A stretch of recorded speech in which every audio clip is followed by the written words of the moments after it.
Let's go into modulation, textures, and movement again.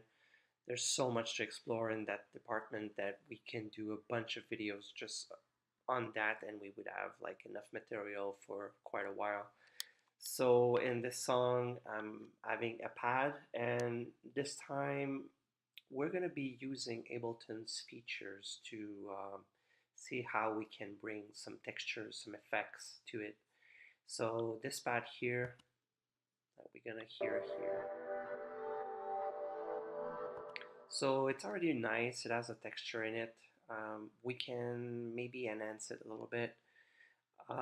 There's different things that we can do, and one thing that we haven't talked about is if you look into the modulation of the clip itself. As you see, this has texture, like I said. Let's raise the volume a little bit. And the envelopes here have, of course, access to this, and it lets you have homemade modulation, that we can say. So for instance, if I add to this, I'm going to add a simple utility.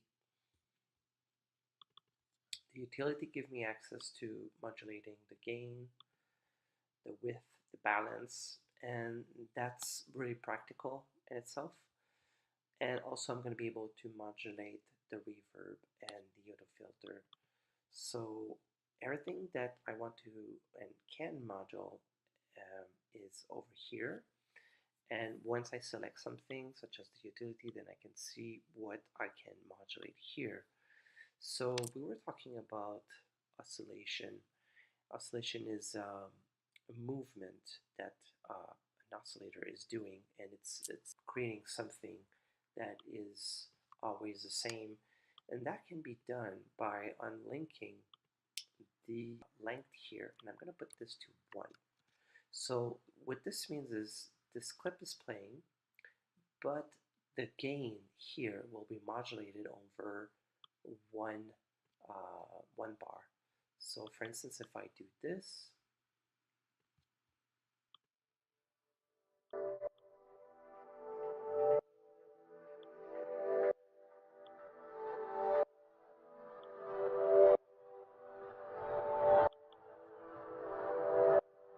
so as you see, the gain is going up and then down. So that would be the equivalent of an oscillator that is sort of triangle, or a ramp, should I say. And this ramp it goes up and then it abruptly goes down. So I like what it does, because basically what it gives, like it makes basically this shape. So you see that this goes up and then down, and this is like not long. So I could, like if I come back here, it's important you go to clip, and then once again we're gonna go, we're gonna go on the utility and the gain. And now what I'm going to be doing is I'm just going to come here and do a little bit like that. So we're going to accentuate what's here.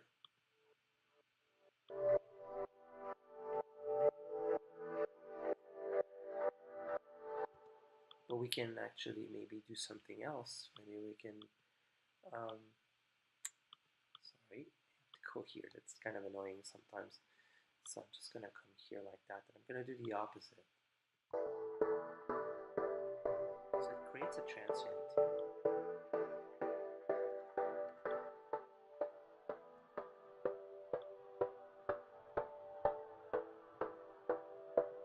So that's a texture, but it's, like you feel like something's hitting. So we're sort of transforming this into kind of a percussive texture. And we can go deeper into this. So what I'm going to be doing is I'm going to come here.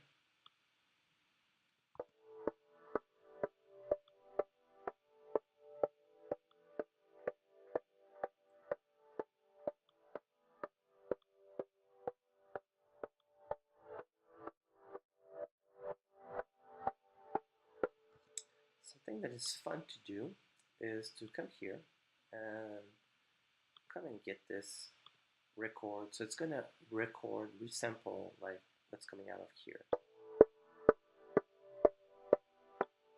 don't want to be too loud either.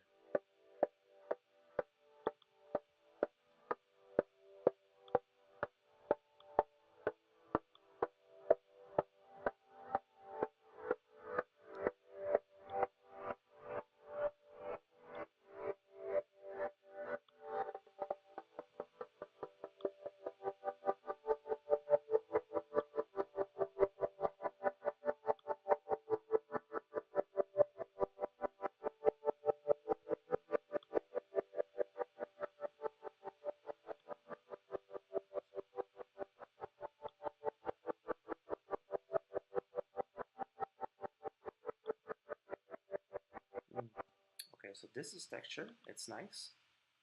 Maybe we can do something a bit different with the reverb.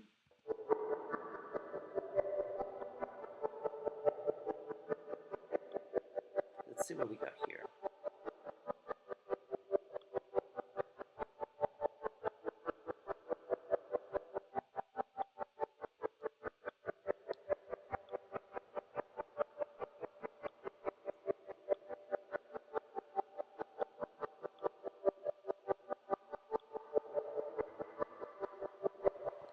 So let's play with the wet dry just to see what happens. Unlink, and I'm gonna go in 1.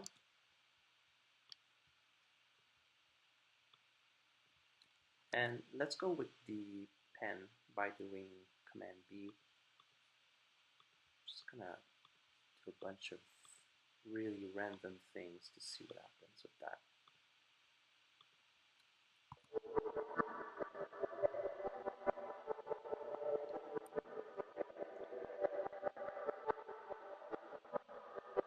So we got 2 modulation now. We have the reverb modulating the wet dry. We have the utility doing the gain modulation. And maybe we can check it to see if the filter could be doing something fun. Also, one thing about the reverb is if I notice something is really cool, then I can loop that part.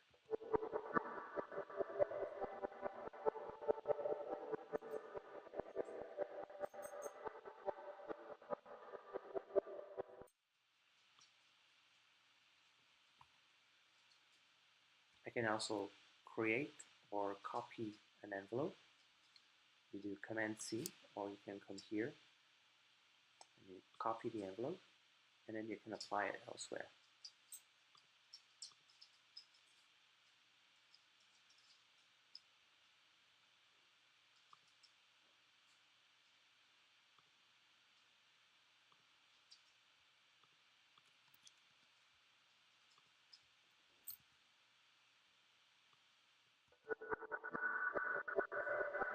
So basically what I'm doing is the modulation I have for the wet dry is now applied to the resonance of the auto filter. Let's see how it looks like down there.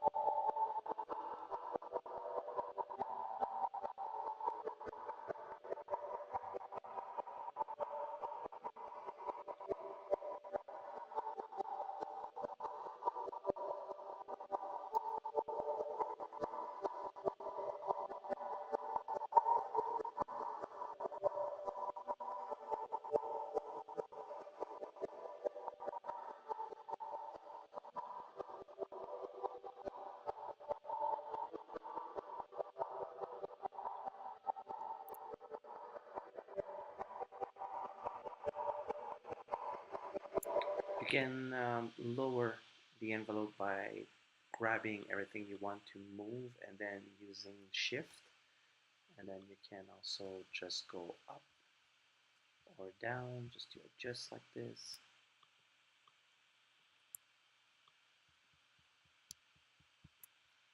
And this creates like fun stuff, like fun curves. And you can also use out, and then you can bring a bit of something that looks a little bit more exponential instead of linear.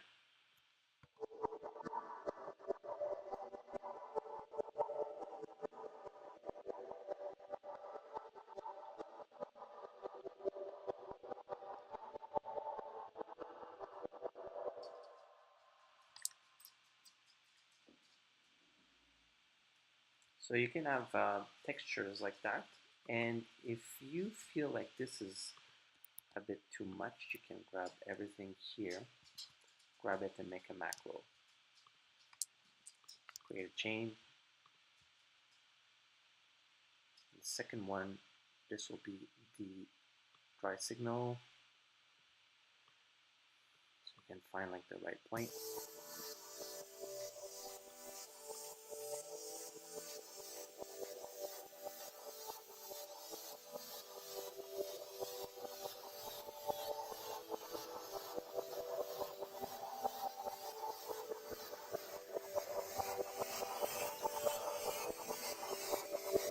So one thing I want to show you is that now that I have all these modulations on this clip, I cannot bring it in the arrangement. If I bring it in the arrangement here, come here, nothing is available. And that might be frustrating. So how do we go around that? Well, you can just, what I would suggest is that you record here, and that will be really helpful because what happens here is that you can also modulate and move things, and then you can have something that you can again modify, and this can be more material to work with. Or you can also crop the clip. But the crop the clip, I'm not sure, but you can actually freeze it. If you freeze it, then that's going to be applied. Everything that is on this will be applied to the clip itself.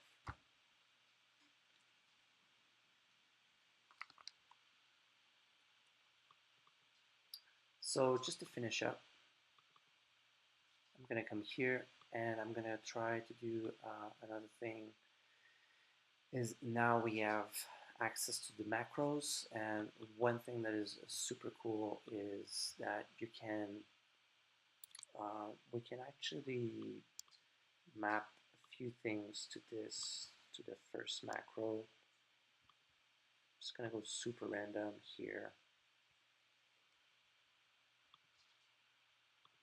and then once I do that, I'm gonna come here.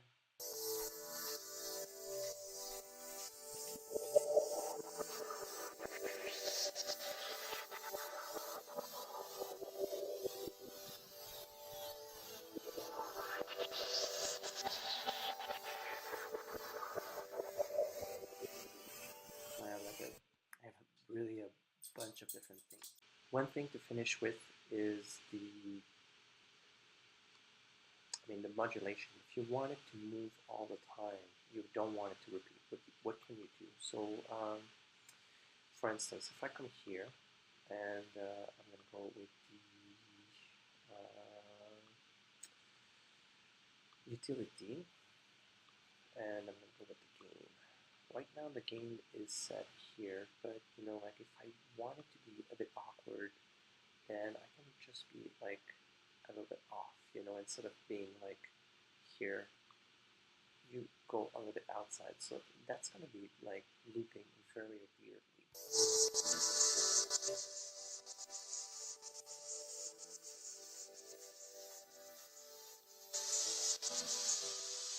Now we have way too much going on. So what I'm going to be doing is I'm going to be soloing this, and I'm just going to bring it like that actually.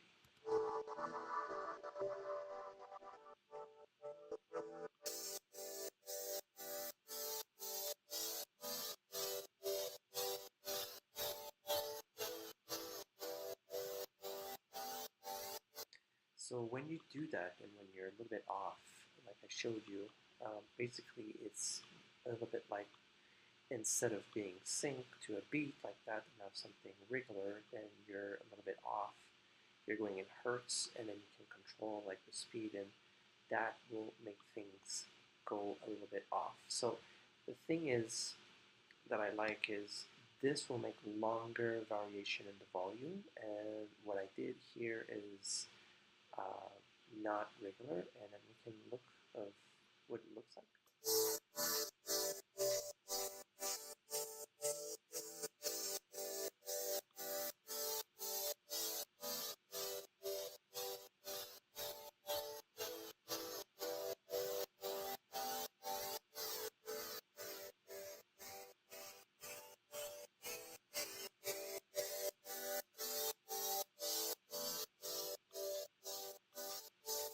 So we see the autopan is moving this part, and the weird shape that I did is making these parts here. So now this looks way more textured, and what I can do after that is I can just remove everything that I have here, and then I can play this with this, the two together.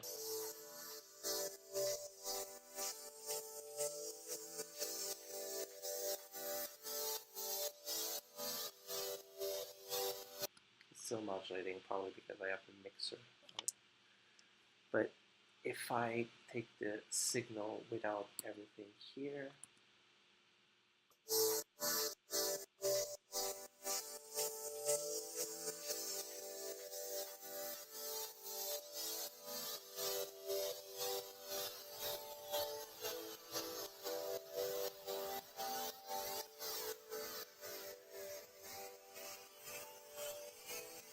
that's a good way to combine. One thing that I would encourage you to do is to try to play with the crossfader.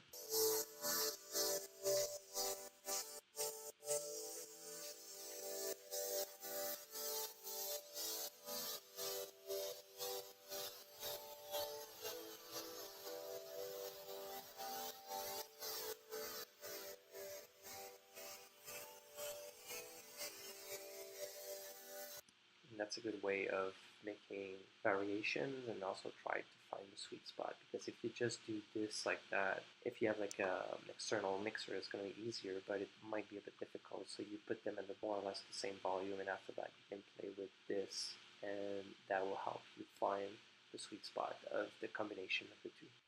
So what I'm going to do now is, once I have that, now the textures are pretty much on a different dimension than where we had originally, and there's so much more. And there's one thing that we haven't explored, which is this.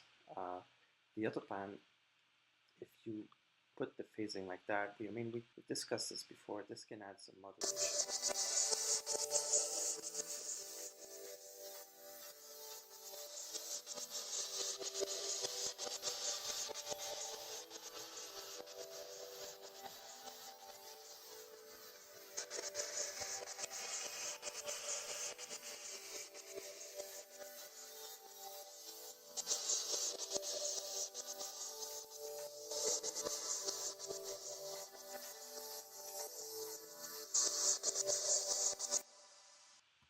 Okay, it's getting out of control, but you get the idea. If you're very meticulous and careful, you can go and get a lot from a very, very simple sound.